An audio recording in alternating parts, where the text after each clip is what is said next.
Voilà, bonjour Monique et Roland. Ici, on est dans un des plus beaux endroits de la vallée du Gers, le presbytère de Wonk. Comment vous êtes tombé amoureux de ce presbytère? Et c'est un petit peu grâce à vous que ce presbytère a été sauvé. Expliquez-moi un petit peu l'histoire.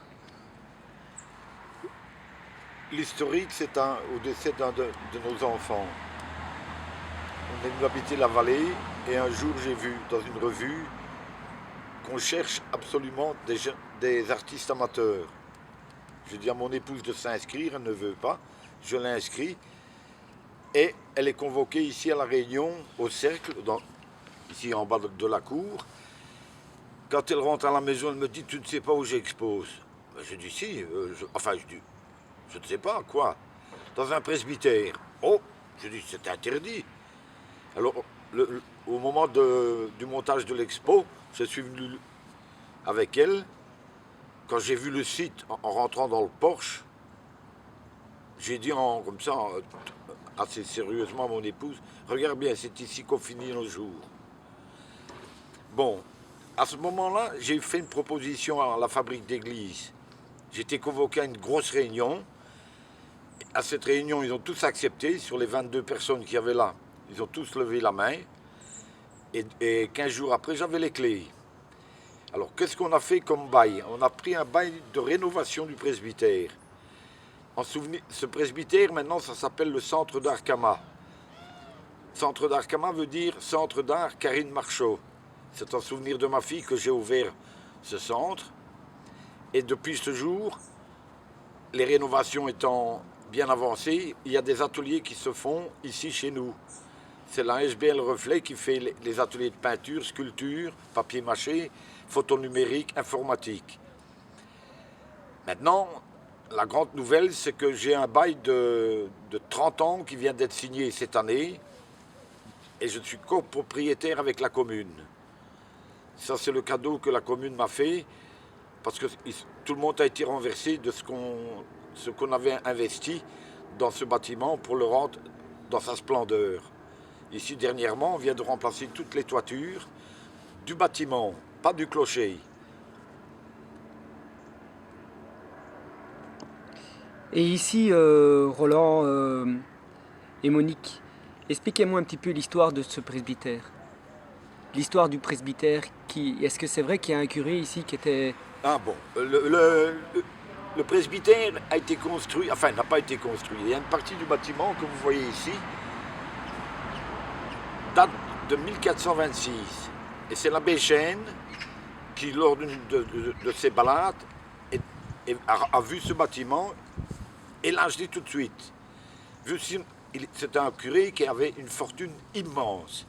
Il a construit donc le grenier, puis il a construit l'aile qui est de l'autre côté mais qu'on ne voit pas d'ici, et puis il a construit le clocher. Après l'abbé Chêne, il y a eu l'abbé Bolène, l'abbé Bec et l'abbé Lambilotte, qui ont vécu ici dans la splendeur parce qu'il y avait des objets d'art, des tableaux. C'était un homme qui était fada de tout ce qui est art, peinture, art, sculpture. Il faut savoir qu'au décès de M. Lambilotte, le bâtiment est resté 7 ans inoccupé. Et alors là, ça a été la catastrophe. Les toitures ont bougé, les eaux rentraient dans le bâtiment. Et à ce moment-là, on a tout refait. On est en train de terminer toute la partie du premier étage. Le premier étage est presque fini, il n'y a plus que la chambre du curé et le grand atelier du premier étage qui va être fait cette année.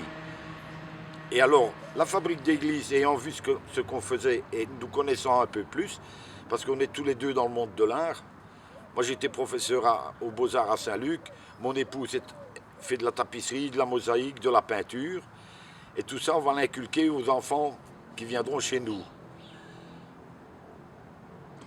Et Monique, et toi, est-ce que tu es heureuse ici? Oh, bon, extrême. C'est vraiment quelque chose. Je suis déjà amoureuse de l'art et des vieilles pierres, donc chaque fois que je rénove une pièce, c'est presque un petit enfant en fait. Donc là, non, c'est vraiment extraordinaire. Et qu'est-ce que tu fais ici autour? Tu as ton potager, tu as... Ben, le potager, maintenant, il est au-dessus, parce qu'on a une prairie là au-dessus. On a fait le potager, on a mis des arbres fruitiers. Avec les enfants. Ah, tout ça avec les enfants aussi. Et d'ailleurs, les enfants de la petite école parlent beaucoup. Enfin, ils viennent souvent ici. Et bon, on a aménagé ceci en petit parc, comme on m'a déjà dit. Et voilà, les gens s'y promènent, ils peuvent y passer. Et non, vraiment, même quand il pleut, c'est magnifique. Pour nous, c'est le début du paradis. Ah ben c'est magnifique et je vois que vous aimez beaucoup les oiseaux aussi. Oh Ah oui. oui. Oh oui. Vous avez la visite de beaucoup d'oiseaux. Oui, oh oui, énormément. énorme. Et ici dans votre clocher, vous avez eu des oiseaux? Oui, on a eu un grand-duc Mais qui n'est plus là-bas. qui est resté 4-5 mois et puis brusquement il a disparu. Mais cette année, fin janvier, il est réapparu. Mais où il est, ça je ne sais pas. Alors des écureuils, Des faisans. des hérissons, il y a de tout ici.